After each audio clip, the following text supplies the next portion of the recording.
आर्य junction platform पर आपका फिर से हम स्वागत करते हैं। एक और नए अंक के साथ में हम फिर से आपके सामने हाजिर हैं। जिन में मैटर्स के बारे में हम आपसे चर्चा करते हैं, उसमें हमारा मेन मकसद ये रहता है कि जो भी आपको सिखाया जाए, आप उसको अच्छे तरीके से समझ पाएँ। यानी कोई भी कंसेप्ट आपको कितना समझना है, उसके विभिन्न पहलू आपको क्या-क्या समझने हैं, एक टॉपिक के साथ में कौन-कौन सी चीज़ें आप समझ सकते हैं। अगर उससे आपकी एग्ज़ाम रिलेटेड कोई भी मतलब रिक्वायरमेंट पूरी होती है, फुलफ़िल होती है, तो आप मान के चलें दैट इज़ वर्थ। जैसे अगर हम देखें प्रीलिम्स, मेंस या इंटरव्यू, तीनों की अलग-अलग रिक्वायरमेंट हैं। यानी you have to build your conceptual clarity when if you are appearing in a prelims examination, if you are appearing in mains, then you have to be more specific. Sometimes you have to be more diversified and you have to put more content into your answer. And when you are appearing for interview, then chances are that you have to build an opinion. वो opinion जो है आपका एकदम balanced हो, दोनों side से, यानी उसकी अपोज साइड, उसकी खुद की साइड, दोनों को एक तरह से हम बैलेंस कर पाएँ। सरकार का, सिविल सोसाइटी मेंबर्स का, एडमिनिस्ट्रेशन की जो कैपेबिलिटीज़ हैं, सरकार के जो विभिन्न अंग हैं, इन सब के बारे में भी आपका ध्यान होना चाहिए। And whatever is happening across the globe in a new aspect, ये भी आपको समझ में आना चाहिए। अब जैसे आपने आज देखा होगा, फर्स्ट प्राइवेट ऑर्बिटल भारत का लॉन्च यानी विक्रम-1 हुआ है कहाँ से? सतीश धवन स्पेस सेंटर श्रीहरिकोटा से। यह भारत का पहला प्राइवेट ऑर्बिटल लॉन्च है। इसको एक company, private company Skyroot Aerospace ने बनाया है और ये भारत का first privately developed orbital launch vehicle है। ये जो व्हीकल है, यह multi stage small lift launch vehicle है, जिसने करीबन-करीबन 400 किलोमीटर की जो लो अर्थ ऑर्बिट हमारी रहती हैं, उसमें अपने सैटेलाइट्स को जो है इसने लॉन्च किया है। इसको ऑल कार्बन कंपोजिट स्ट्रक्चर से बनाया था, जिसकी वजह से इसका मास कम किया जा सके और इसकी लॉन्च की जो एफिशिएंसी है, उसको बढ़ावा दिया जा सके। करीबन-करीबन 45,000 किलोग्राम का यह वज़न लेकर के उड़ा। इसको बनाने में करीबन 3000 डेज़, 400 से ज़्यादा जो हैं वो लोकल स्टार्टअप्स और करीबन-करीबन 5000 लोगों का डायरेक्ट और इनडायरेक्ट इसको सपोर्ट रहा है। It is India's first privately sent, और कहते हैं ना कि प्राइवेटली जो हैं वो ऑर्बिटल लॉन्च है। इसकी 4 स्टेजेस, जिसमें 3 सॉलिड फ्यूल और 1 जो है लिक्विड हाइड्रोगोलिक जो है वो स्ट्रक्चर है। अब बात आती है कि विक्रम-1 का नाम विक्रम-1 क्यों पड़ा? तो शायद वो आपको समझ में आ गया होगा कि यह जो है नाम मतलब हमारे, वो कहते हैं ना कि डॉक्टर विक्रम साराभाई, जिनको इंडिया के स्पेस प्रोग्राम का फादर माना जाता है, उनके नाम पर ये पड़ा है। हैदराबाद बेस्ड जो एरोस्पेस कंपनी, जिसको 2018 में फाउंड किया गया था, यानी उसका फाउंडेशन 2018 में हुआ, और आज करीबन-करीबन अगर हम देखें स्पेस सेक्टर में करीबन 400 से ज़्यादा स्टार्टअप्स हैं, और अगर इसकी वैल्यूएशन देखें तो इसको करीबन-करीबन 1.1 बिलियन डॉलर के वैल्यूएशन में कुछ मिलियन डॉलर की फंडिंग हुई थी। तो अगर हम इस यूनिकॉर्न स्टेटस के बारे में बात करें, जहाँ पर 1 बिलियन डॉलर की अगर इनकी मार्केट वैल्यू होती है, तो उनको यूनिकॉर्न का स्टेटस दिया जाता है। तो यह स्पेस का जो स्टार्टअप्स है, वह भी यूनिकॉर्न है। तो आपको बता दें, यह भारत का first privately developed orbital class rocket है। अब इसमें से थोड़ा-सा आपको समझना होगा कि हम विक्रम-1 को लॉन्च करके, एक तरह से अगर कहते हैं ना कि भई ये एक तरह से हमारे लिए जो है वो कैसे मतलब गेम चेंजर का रूप ले सकता है। तो सबसे पहले आपको समझना होगा, ये जो स्पेस लॉन्चेस हैं, वह बेसिकली इसरो को ये फैसिलिटी प्रोवाइड करते हैं कि भाई आप स्पेस में अपना रोल प्ले करें, लेकिन जो स्मॉल लॉन्चेस हैं या फिर जो इस प्रकार के छोटे दूरी के जो रॉकेट्स हैं, उनको आप स्टार्टअप्स पर छोड़ दें या प्राइवेटली ओन्ड कंपनीज़ पर छोड़ दें। क्योंकि हम अभी भी डीप स्पेस एक्सप्लोरेशन में पीछे ही हैं। जो हमारी स्पेस सेक्टर की करीबन 9 बिलियन डॉलर के आसपास जो साइज़ है इकोनॉमी की, इसकी सेक्टर की, वह 9 बिलियन डॉलर की है, जो कि हमारी करीबन-करीबन साढ़े 4 ट्रिलियन डॉलर की इकोनॉमी के अगर एस्पेक्ट में देखें तो बहुत ही मिनिस्क्यूल अमाउंट है। हम इस स्पेस इकोनॉमी को करीबन 50 बिलियन डॉलर्स करना चाहते हैं, यानी 50 बिलियन डॉलर आगे आने वाले दशक तक। चांसेस हैं कि अगर ऐसा होता है तो भारत में डायरेक्ट और इनडायरेक्ट जॉब्स तो जनरेट होंगी। इसके साथ ही इन्वेस्टमेंट भी जो है वो काफ़ी आएगा। इसी के साथ वो टेक्नोलॉजीज़ डेवलप की जाएँगी जो कि लो कॉस्ट हों, लेकिन इंडिया की आम पॉपुलेशन के लिए उनका इस्तेमाल हो सके। आपको पता होना चाहिए, इसरो के द्वारा जो कई सारी टेक्निक्स डेवलप की जाती हैं, स्पेस के लिए जो टेक्निक डेवलप की जाती हैं, वो आम आदमी की ज़िंदगी में कितना काम आती हैं। अगर वेदर फ़ोरकास्टिंग के लिए हमारे जो सैटेलाइट ऊपर काम कर रहे हैं, तो उससे डिज़ास्टर को मैनेज करने में कहाँ पर फ्लड आ रही है, कहीं पर साइक्लोन आ सकते हैं, कहाँ पर मानसून का डेफ़िसिट हो सकता है, कहाँ पर विंटर ज़्यादा पड़ सकती है। इन सबको आइडेंटिफ़ाई करना हमारे लिए बहुत इम्पोर्टेंट हो जाता है, स्पेशली एग्रीकल्चर के फ़ील्ड के लिए या फिर ह्यूमन लाइफ़्स को लॉस से बचाने के लिए। अगर हम इसके इस हेल्थ के एस्पेक्ट में देखें तो कई सारी टेक्नोलॉजीज ऐसी हैं, चाहे वो रेडियो एक्टिव टेक्नोलॉजीज हों, न्यूक्लियाई से संबंधित हों, चाहे वो एक्यूरेट जो हैं वो टारगेटिंग हो मेडिसिन्स की, ऐसा भी स्पेस टेक्नोलॉजीज के द्वारा हम कर पाए हैं। स्पेस टेक्नोलॉजीज के अपने इंडस्ट्रियल एप्लीकेशंस भी होते हैं। इंडस्ट्रियल एप्लीकेशन को ऐसे समझिए, माइक्रो, स्मॉल और मीडियम इंडस्ट्री जो हैं वो नॉट ओनली प्रोवाइड करती हैं पार्ट्स को इसरो को या फिर अन्य जो स्टार्टअप इंडस्ट्री के लिए कार्य कर रही है कंपनियां, बल्कि उनके द्वारा जो टेक्नोलॉजीज डेवलप की जाती हैं अपनी इंडस्ट्रियल कैपेसिटी को एक्सपैंड करने में, अपने ऑपरेशंस को और ज़्यादा कॉस्ट इफेक्टिव और एफिशिएंट बनाने में भी उनका इस्तेमाल होता है।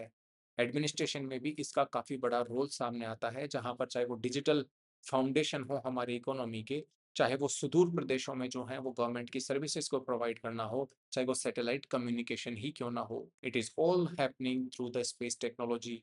तो कोशिश ये भारत जो है वो करने की कर रहा है कि सिंस 2020 हमने ये जो स्पेस का प्रोग्राम था उसको ओपन अप किया। उसको ओपन अप इसलिए किया ताकि हमें नया इन्वेस्टमेंट, नया टेक्नोलॉजी और इसरो के लिए भी जो है एक तरह से जो बाकी डीप स्पेस एक्सप्लोरेशन का जो एक मतलब माध्यम है उसको चुना जाए।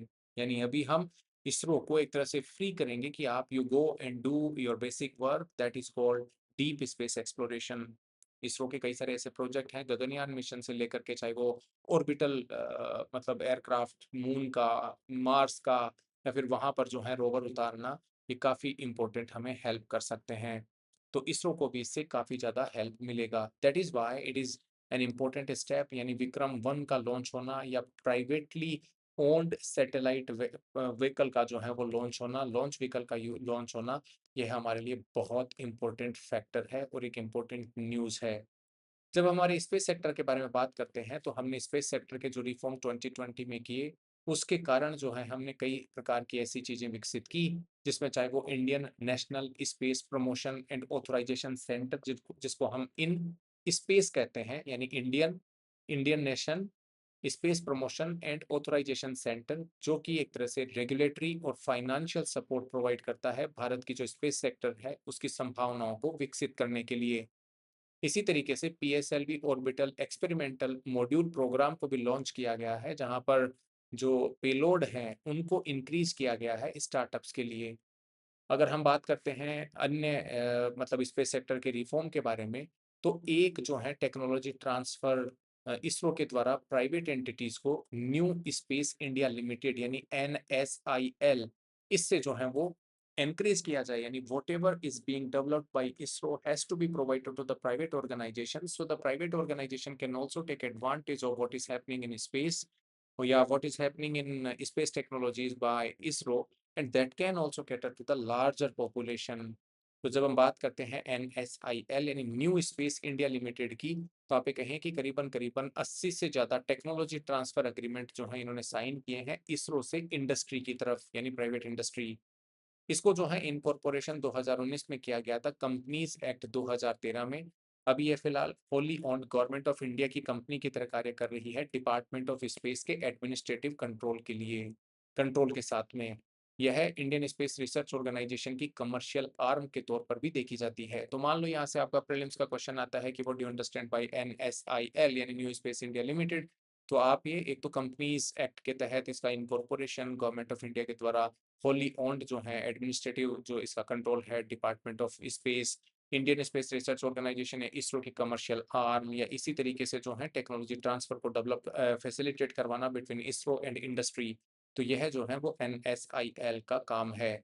इसमें पोलर सैटेलाइट लॉन्च व्हीकल या स्मॉल सैटेलाइट लॉन्च व्हीकल को इंडस्ट्री के द्वारा जो है प्रोड्यूस करवाना, या फिर स्पेस बेस्ड जो सर्विसेज होती हैं, लॉन्च सर्विसेज होती हैं, स्पेस की एप्लीकेशंस होती हैं, ट्रांसपोंडर लीजिंग, रिमोट सेंसिंग इत्यादि को भी जो है प्रोड्यूस करना और मार्केट करवाना, यह सब जो है वो न्यू स्पेस इंडिया लिमिटेड के अंदर में ही आता है। जब हम इस particular opening up of space sector को प्राइवेट सेक्टर के बारे में बात करते हैं कि क्या-क्या हमने लिबरलाइज़ेशन के दौरान किया, यानी स्पेस सेक्टर का क्या लिबरलाइज़ेशन किया, तो उसमें आपको 3-4 चीज़ें समझना बहुत इम्पोर्टेंट हो जाता है। और यह जो 3-4 चीज़ें हैं, उससे पहले मैं आपको बता दूँ कि भारत का स्पेस सेक्टर इस समय जो है वो काफ़ी मतलब ग्रोथ के पाथ पर लग रहा है, जहाँ पर 2019 में कई सारे जो पॉलिसी डिसीज़न लिए गए थे, उसमें जैसे मैंने आपको बताया कि इन स्पेस या फिर अगर हम बात करें स्टार्टअप्स को प्रमोट करने की या फिर हमारी जो स्पेस पॉलिसी है उसकी, यह सब एक बहुत बड़ा रोल प्ले करती हैं। अगर हम इंडिया की स्पेस पॉलिसी 2023 के बारे में बात करते हैं, तो यह एक सिग्निफिकेंट जो है वो स्टेप था, जहाँ पर जो नॉन गवर्नमेंट एंटिटीज़ हैं, उनके एनहांस्ड पार्टिसिपेशन को एन्श्योर किया जाए, जिसकी वजह से स्पेस डोमेन में जो एक्टिविटीज़ हैं, उनमें उनको प्रमोट किया जा सके और एक तरह से अगर प्राइवेट एंटिटीज़ भी हैं, तो गवर्नमेंट एंटिटीज़ के साथ में उनको लेवल प्लेइंग फील्ड भी अवेलेबल करवा दिया जाए। एक तरह से यह जो पॉलिसी है, वह रेगुलेटरी सर्टेनिटी की तरफ ध्यान इसका जाता है, जहाँ पर एक ओवरऑल कंपोजिट डायनामिक फ्रेमवर्क को एस्टेब्लिश करने के बारे में बात कही गई है। इसका जो विज़न है, वह यह कहता है कि हम स्पेस की कैपेबिलिटीज़ को ऑग्यूमेंट करेंगे, एनकरेज करेंगे या डेवलप करेंगे एक प्रकार की कमर्शियल प्रेजेंस स्पेस में और स्पेस को टेक्नोलॉजिकल डेवलपमेंट और उसके द्वारा जो अलाइड एरियाज हैं, चाहे वो एजुकेशन है या किसी भी अन्य एरिया में, उसमें जो है एक तरह से टेक्नोलॉजी के डेवलपमेंट के ड्राइवर की तरह स्पेस को यूज किया जाएगा। इंटरनेशनल रिलेशंस को और ज्यादा बढ़ावा देने में तथा स्पेस की जो एप्लीकेशन है उनके एक प्रकार के इकोसिस्टम को क्रिएट करने के बारे में भी जोर दिया जाएगा। तो यह जो है वो देश के socio economic development, security, environment के प्रोटेक्शन, लाइव्स के प्रोटेक्शन या फिर जो आउटर स्पेस का पीसफुल एक्सप्लोरेशन है, पब्लिक अवेयरनेस को फैलाना है, यह सब कुछ जो है इंडिया की स्पेस पॉलिसी 2023 का ही विजन के तौर पर सामने आ जाता है। अगर हम इसके स्ट्रेटेजी के बारे में बात करें, तो इंडियन कंज्यूमर्स को इस प्रकार का है कि भई हम एडवांस रिसर्च और डेवलपमेंट को स्पेस सेक्टर में प्रमोट करें। इसी तरीके से पब्लिक गुड्स या सर्विसेज को स्पेस टेक्नोलॉजी का यूटिलाइजेशन करके नेशनल प्रायोरिटी के जो भी सब्जेक्ट हैं उनके लिए प्रोवाइड किया जाना चाहिए। स्टेबल और रेगुलेटरी फ्रेमवर्क हम प्रोवाइड करें जिसकी वजह से जो गवर्नमेंट के एंटिटीज हैं या जो प्राइवेट एंटिटीज हैं उनको लेवल प्लेइंग फील्ड मिले और यह काम हम इन स्पेस के द्वारा भी कर रहे हैं। स्पेस रिलेटेड एजुकेशन या इनोवेशन को जो है वो प्रमोट किया जाए। तो अगर आपसे पूछा जाता है कि इसकी स्ट्रेटेजी क्या थी नेशनल स्पेस पॉलिसी 2023 की, तो आप इस तरीके से बता सकते हैं। अगर आपको सीधा भी नहीं पूछा जाता है तो सिंपल सा आप बता दें कि भाई ये काम जो है हम इसके द्वारा करना चाहते हैं। इन स्पेस जो मैंने आपको बताया Indian National Space Promotion and Authorisation Centre, यह एक ऑटोनोमस गवर्नमेंट ऑर्गेनाइजेशन है जो कि प्रमोट, हैंड होल्ड, गाइड और ऑथोराइज करता है भारत में स्पेस की एक्टिविटीज को। तो इन स्पेस जो है वो पीरियडिकली इसके बारे में गाइडलाइंस इशू करता है, प्रोसीजर्स इशू करता है और उसके साथ में ईज ऑफ डूइंग बिजनेस को भी बढ़ावा देता है।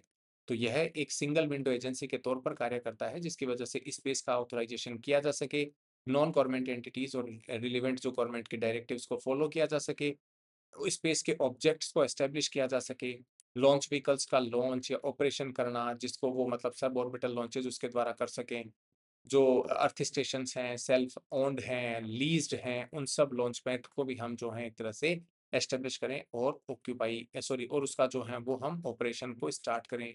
इसी के साथ इंडस्ट्री, क्लस्टर, ज़ोन्स इत्यादि को भी जो है स्पेस सेक्टर के लिए प्रमोट करना, इसी इन स्पेस का ही कार्य है। तो इन स्पेस के बारे में पूछा जाए, तो आप जो है वहाँ पर ये चीज़ें बता सकते हैं।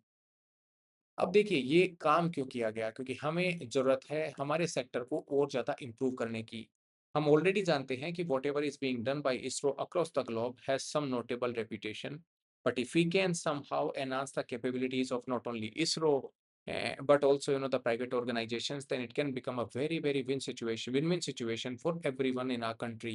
The technologies which for which we are paying to the other countries can be manufactured, can be derived into our own country और उसके बाद में हम अगर किसी को बेचते हैं तो आप मान के चलिए उसके इकोनॉमिक और जो एक फंडामेंटल बेनिफिट होते हैं वो कितने होते हैं।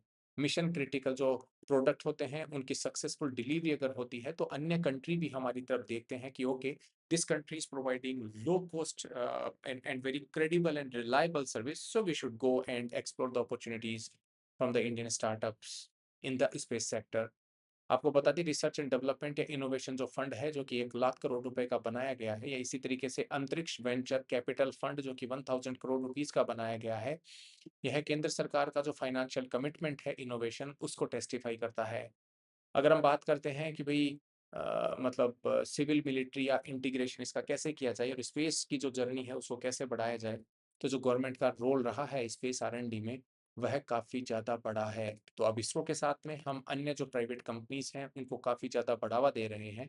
आपको बता दें जो भी 434 फ़ॉरेन सैटेलाइट इसरो के द्वारा लॉन्च किए गए हैं, कमर्शियल अपॉर्च्युनिटीज़ को आप देखिएगा, 434 जो फ़ॉरेन सैटेलाइट इसरो के द्वारा लॉन्च किए गए हैं, उसमें 399 जो हैं वो पिछले करीबन-करीबन 10 से 11 साल में हुए हैं और इनके द्वारा हम करीबन 323 मिलियन पाउंड या 233 मिलियन पाउंड के बीच में जो है हमें एक तरह से आय हुई है।